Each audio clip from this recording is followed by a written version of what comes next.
Para bang ang hirap mong hawakan, pero kahit na tinanong ko pa rin ang number mo, kasi baka mamaya gigimik kami, pwede ka ba maging partner ko? Nung nakita tayo parang naiba, hindi mo lang alam, masdan kita.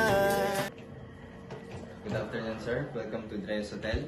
My name is Dylan Yerva and I am your personal butler. So, do you have any reservation, sir? Oh, here's my ID. Thank you. Please come with me. Sir, please have a seat while you're waiting. Sir, your reservation has been verified, so please come with me.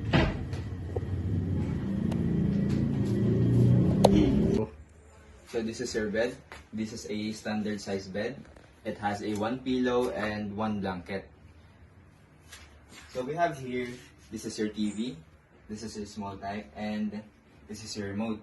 Underneath the TV, it has a storage room, small storage room. So this is your small table. It has a small storage room underneath. There's a printer, and it has a these are your amenities. So next, you have a air purifier, and we have here your aircon. This is a manual type. And next is this is your window. You can open it whenever you want fresh air. After that, this is your mirror. This is a standard size, so you can see your whole body. And next, this is your hangers.